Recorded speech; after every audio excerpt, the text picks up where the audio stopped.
सभी को नमस्कार। मैं हूं डॉक्टर मनोज कुमार बत्रा, सह आचार्य रसायन शास्त्र विभाग, सम्राट पृथ्वीराज चौहान, राजकीय महाविद्यालय अजमेर। अभी हम आज के लेक्चर में जो बात करेंगे वो हम कोवेलेंट बॉन्डिंग के अंदर आज नेक्स्ट थ्योरी की बात करेंगे, जो है संयोजकता बंध सिद्धांत, या जिसको हम कहते हैं वैलेंसी बॉन्ड थ्योरी। कल हम लोगों ने जो है लुईस सिद्धांत के संबंध में बात की और उसमें अपन ने देखा था कि लुईस ने ये कहा कि कोई भी दो परमाणु जो है वो आपस में बंध बनाने के लिए इसलिए पास में आते हैं जिससे कि वो अपने निकटतम गैस जो है, निकटतम उत्कृष्ट गैस का जो विन्यास है उसको वो प्राप्त कर सकें। जो नियरेस्ट इनर्ट गैस है उस कॉन्फ़िगरेशन को अचीव करने के लिए वो अपने इलेक्ट्रॉनों को साझा करते हैं। लेकिन हमने देखा कि जो ये सिद्धांत है, इस सिद्धांत में कुछ मूलभूत कमियां हैं, जैसे कि कल हमने बात की थी बेरिलियम क्लोराइड के संबंध में, PCl5 के संबंध में, SF6 के संबंध में, कि ये वो मॉलिक्यूल हैं जिनके अंदर अष्टक जो है वो पूर्ण नहीं है। किसी में 8 से कम इलेक्ट्रॉन हैं और किसी में 8 से बहुत अधिक इलेक्ट्रॉन हैं, और ये जो यौगिक हैं ये बहुत ही स्थायी हैं। तो इन यौगिकों के स्थायित्व को हम जो है लुईस थ्योरी के आधार पर जो उन्होंने दिया उसके आधार पर नहीं समझा सकते। तो इसलिए जो है वो क्रमागत रूप से ये अगला जो सिद्धांत है वो दिया गया, जिसको अपन कहते हैं संयोजकता बंध सिद्धांत या वैलेंसी बॉन्ड थ्योरी। इसको अपन आज यहाँ पर पढ़ेंगे। तो यह सिद्धांत सर्वप्रथम 1927 में जो है वो हिटलर और लंदन ने दिया, और जिसको 1933 में बाद में पॉलिंग और स्लेटर ने जो है उसको रिवाइज किया, उसमें कुछ सुधार और विस्तार किया और उसको एक परिवर्धित रूप में, जिसको हम कहते हैं मॉडिफाइड फॉर्म में जो है उन्होंने इसे दिया। ये सिद्धांत जो होता है वो किस पर आधारित है? ये linear combination of atomic orbitals, यानी परमाणुीय कक्षकों के रेखीय संयोजन का जो सिद्धांत है उसके ऊपर ये आधारित है। देखते हैं अपन कैसे। संयोजकता बंध सिद्धांत के अनुसार एक अणु कुछ परमाणु का संग्रह है और दो संयुग्मित इलेक्ट्रॉनों के युग्मन से दो परमाणुओं के मध्य एक सहसंयोजक बंध बनता है। यह इलेक्ट्रॉन युग्म उन दोनों परमाणुओं के मध्य स्थानीकृत रहता है, ये लोकलाइज्ड रहता है ना, और अन्य परमाणुओं के साथ कोई बंधन में भाग नहीं लेता। इस सिद्धांत के अनुसार दो परमाणुओं के मध्य कोई स्थायी बंधन तब तक नहीं बन सकता जब तक कि वो निम्न शर्तें जो है वो पूरी ना करें। अब देखिए ये शर्तें क्या क्या हैं। पहला है परमाणुओं के कक्षक ऐसी दिशा में एक दूसरे की ओर बढ़ें कि उनके कक्षकों के मध्य अतिव्यापन जो है वो अधिकतम हो। तो जो एटम्स के जो ऑर्बिटल्स हैं वो इस डायरेक्शन में एक दूसरे की तरफ बढ़ने चाहिए, जिससे कि उनके बीच के अंदर अतिव्यापन, या जिसको अपन कहते हैं ओवरलैपिंग जो है वो अधिकतम हो। जितनी ज़्यादा उनके बीच में ओवरलैपिंग होती उतना ही जो है वो स्ट्रांग बॉन्ड बनेगा। दूसरी शर्त है बंध बनाने वाले इलेक्ट्रॉन लगभग समान ऊर्जा के होने चाहिए। ये आवश्यक है कि दोनों की ऊर्जा जो है वो लगभग समान हो। तीसरा कंडीशन जो है वो है अतिव्यापन जितना अधिक होगा बंध उतना ही प्रबल बनेगा। हम सब जानते हैं कि एक्सटेंट ऑफ ओवरलैपिंग जो होता है वो बॉन्ड की स्ट्रेंथ को डिसाइड करता है। तो जितना ज़्यादा उनके बीच में ओवरलैपिंग होगी वो बॉन्ड जो है वो उतना ही स्ट्रांग होगा। चौथी कंडीशन है बंधन में भाग लेने वाले दोनों इलेक्ट्रॉन अयुग्मित होने चाहिए।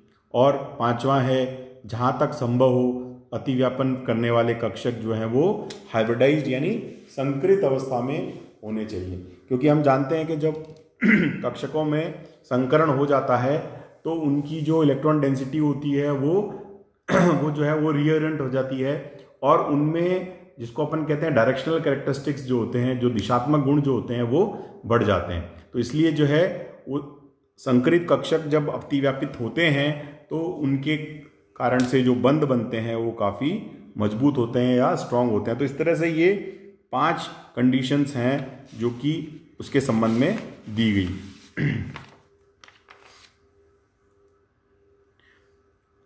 इस सिद्धांत को समझने के लिए हम दो हाइड्रोजन परमाणु के जो है कि संयोग से हाइड्रोजन के एक अणु बनने का उदाहरण लेते हैं। जब दो हाइड्रोजन परमाणु HA एवं HB अनंत दूरी से एक दूसरे के समीप आते हैं तो उनके मध्य दो प्रकार के बल कार्य करते हैं। तो देखिए यहाँ अपन ने इसे एक चित्र के माध्यम से दिखाया है कि जब दो हाइड्रोजन परमाणुओं को मिलाकर हम एक हाइड्रोजन मॉलिक्यूल बनाएं, जो कि एक सबसे सामान्य उदाहरण है, उसमें कौन कौन से बल जो हैं उस पर कार्य करते हैं। तो जब दो अनंत दूरी से हाइड्रोजन परमाणु Ha और Hb को के रूप में जिनको अपन ने यहाँ पर प्रदर्शित किया है, उनको जब निकट लाते हैं तो देखिए उनके बीच में कौन कौन से बल कार्य करेंगे। पहला इसके बीच में जो है Ha के नाभिक और Hb के इलेक्ट्रॉन, दूसरा है Ha के 1s इलेक्ट्रॉन और Hb के नाभिक के मध्य आकर्षण बल। जैसे अपन यहाँ देख सकते हैं कि नाभिक और इलेक्ट्रॉन के प्रति, तो Ha का जो नाभिक है वो और Hb के जो इलेक्ट्रॉन है उसके बीच में आकर्षण बल होगा। इसके विपरीत बिल्कुल Hb का नाभिक और Ha जो है उसके इलेक्ट्रॉन के मध्य आकर्षण बल होगा। तो इस तरह से ये दो आकर्षण बल जो है वो इन दोनों पास आते परमाणुओं के मध्य कार्यरत होंगे। इसी तरह से यहाँ हम देख सकते हैं दो प्रतिकर्षण बल काम करेंगे, जो कि दोनों नाभिकों के मध्य है, और दूसरा जो है वो दोनों Ha और Hb के इलेक्ट्रॉन के मध्य है। तो यहाँ देखेंगे Ha और Hb के इलेक्ट्रॉन के मध्य तथा Ha एवं Hb के नाभिकों के मध्य जो है कार्य करने वाला प्रतिकर्षण बल। तो ये दो प्रकार के आकर्षण और प्रतिकर्षण बल इन परमाणुओं के युग्म के बीच में कार्य करेंगे। तो हाइड्रोजन अणु के निर्माण की प्रक्रिया में हाइड्रोजन परमाणु जैसे जैसे एक दूसरे के समीप आते जाते हैं, उनके मध्य दोनों कक्षकों के इलेक्ट्रॉन अभ्र, यानी जिसको अपन इलेक्ट्रॉन क्लाउड कहते हैं, का अतिव्यापन होने लगता है। और यह अतिव्यापन तब तक बढ़ता जाता है जब तक कि उनके मध्य एक ऐसी स्थायी अवस्था ना आ जाए जिससे कि आकर्षण व प्रतिकर्षण एक दूसरे को संतुलित कर दें। तो देखिए यहाँ हमने देखा कि जब दोनों परमाणु एक दूसरे के नजदीक आते हैं तो उनके मध्य आकर्षण और प्रतिकर्षण दोनों बल कार्य करते हैं, और वो दोनों एक दूसरे के नजदीक आते जाते हैं, और जब तक आते जाएंगे जब तक कि दोनों के बीच में आकर्षण और प्रतिकर्षण बल जो है वो दोनों जो है बराबर नहीं हो जाए, उन दोनों के बीच में एक संतुलन नहीं बन जाए, ऐसी स्थायी अवस्था तक वो नजदीक आते जाते हैं। और दोनों के जो बाहर जो कक्षक हैं, उन कक्षकों का इलेक्ट्रॉन क्लाउड जो है उसके बीच में ओवरलैपिंग जो है वो होती जाती है। नाभिक की अक्ष पर इस प्रकार के अतिव्यापन से बने इस बंध को हम सिग्मा बंध कहते हैं, और इससे बंधित दोनों परमाणु परस्पर मजबूती से बंधे रहते हैं। तो जो दोनों बंध हैं उनको हम क्या कहेंगे, जो उनके बीच में बंध बनेगा कक्षकों के, उसको हम कहेंगे सिग्मा बंध, और दोनों बंधित परमाणु जो है परस्पर जो है वो मजबूती से बंधे रहते हैं। हाइड्रोजन अणु के बनने में SS अतिव्यापन द्वारा एक सिग्मा बंध का बनना जो है वो हम निम्न प्रकार दर्शा सकते हैं। देखिए यहाँ हम देख सकते हैं ये 1s परमाणु जो है एक Ha का, और जो है 2s परमाणु जो है वो दूसरे का, दोनों एक दूसरे के निकट आते हैं। ये भी 1s परमाणु है और ये भी 1s परमाणु है, ये दोनों निकट आते हैं। यहाँ दिखने में गलत हो गया। तो इसके दोनों के नज़दीक आने के पश्चात क्या होता है, यहाँ पर इनके बीच में अतिव्यापन होता है, और अतिव्यापन में हम देख सकते हैं कि इनके इलेक्ट्रॉन क्लाउड जो हैं वो आपस में मिल रहे हैं, और उसके स्थान पर एक मॉलिक्यूल का फॉर्मेशन हो जाता है। दो हाइड्रोजन परमाणु Ha और Hb एक दूसरे के पहले नज़दीक आ रहे हैं, फिर उनके और नज़दीक आए, और तीसरा उनके मध्य बंध का निर्माण हो गया, और एक मॉलिक्यूल जो है उसका फॉर्मेशन हो गया। उसको अपन इस तरह से दिखा सकते हैं। अतिव्यापन करके एक सिग्मा बंध बनाने के पश्चात यह पहचानना मुश्किल हो जाता है कि Ha का 1s इलेक्ट्रॉन, जिसको अपन Ha1 जो है वो कौन सा है, और Hb का 1s इलेक्ट्रॉन जिसको हम Hb2 से दिखा रहे हैं वो कौन सा है, क्योंकि ये दोनों इलेक्ट्रॉन अब नाभिक से संबद्ध हो जाते हैं। तो ये बहुत समझने की बात है कि दोनों परमाणुओं के पास में अपना अपना एक एक इलेक्ट्रॉन है, लेकिन जब वो नज़दीक आ जाते हैं और उनके बीच में बंध बन जाता है, तो बंध बनने के बाद में ये पहचानना मुश्किल होता है कि कौन सा इलेक्ट्रॉन जो है वो कौन से परमाणु का है। तो ये जब ऐसी स्थिति आती है तभी जो है वो हम कहते हैं उसको वो बंध की अवस्था है। तो हाइटलर और लंदन ने उनकी तरंग व्याख्या दी और हाइड्रोजन अणु के लिए एक स्थितिज ऊर्जा वक्र भी दिया, मतलब एक पोटेंशियल एनर्जी कर्व भी दिया, जिसको अपन अगले टर्न में देखेंगे, अगले बार लेक्चर में देखेंगे।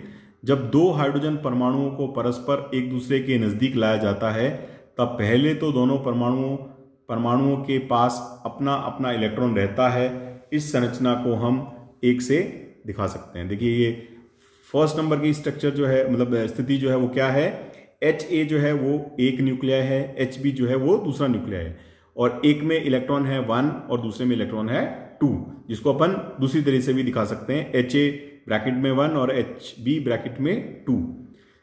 इस संरचना के लिए तरंग फलन psi1 को निम्न समीकरण द्वारा दर्शाया जा सकता है। तो इसको, इस स्ट्रक्चर को अगर अपन क्वांटम मैकेनिक्स के फॉर्म में दिखाएंगे तो psi1 जो है वो क्या है, psi1 is equal to psi a, जो कि यानी कि A परमाणु जो है उसके लिए वेव फंक्शन है और ब्रैकेट में है 1 दैट इज इलेक्ट्रॉन, और psi b 2। ये इक्वेशन नंबर 1 है। फिर दूसरा है अतिव्यापन पश्चात संरचना 2 की जो है उतनी ही संभावना, 2 की भी उतनी ही संभावना रहती है, क्योंकि अतिव्यापन पश्चात इलेक्ट्रॉन को पहचानना मुश्किल हो जाता है। तो HA2 यानी HA एक न्यूक्लिया है और 2 उसमें इलेक्ट्रॉन है, और HB1 यानी B जो है वो दूसरा न्यूक्लिया है और 1 इसमें इलेक्ट्रॉन है। तो जो इलेक्ट्रॉन है उन्होंने अपनी पोजीशन इसमें इस अवस्था में चेंज कर ली, तो ये फर्स्ट की बिल्कुल अपोजिट स्थिति है।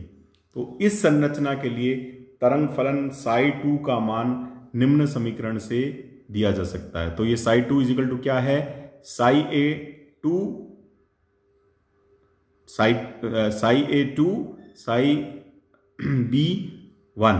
तो इसे हम इक्वेशन नंबर 2 से रिप्रेजेंट करते हैं। और दोनों हाइड्रोजन परमाणुओं के कक्षक दो प्रकार से मिश्रित होकर, जैसा अभी अपन ने देखा, एक अवस्था और एक दूसरी अवस्था, इसमें अपने अपने इलेक्ट्रॉन जो है वो अपने अपने नाभिक के पास में है, वो पहली अवस्था है, और उसके दूसरी अवस्था में जो इलेक्ट्रॉन है वो दूसरे जो है वो न्यूक्लियाई या दूसरे परमाणु पर वो चले गए हैं। तो दोनों हाइड्रोजन परमाणुओं के कक्षक दो प्रकार से मिश्रित होकर दो नए कक्षक बना सकते हैं, जिसकी तरंग फलन निम्न समीकरण द्वारा दिया जा सकता है। तो हम जानते हैं कि यहाँ पर दो स्थितियां हैं, तो उसके लिए हमें दो तरंग फलन मिल रहे हैं, साई प्लस और साई माइनस। उसके लिए साई प्लस के लिए हम लिखते हैं C1 psi1 plus C2 psi2, और साई माइनस 1 के लिए हम लिखते हैं C1 psi1 minus C2 psi2। यहाँ C1 और C2 जो एक स्थिरांक हैं, और हाइड्रोजन के लिए C1 इज इक्वल टू होता है प्लस माइनस C2।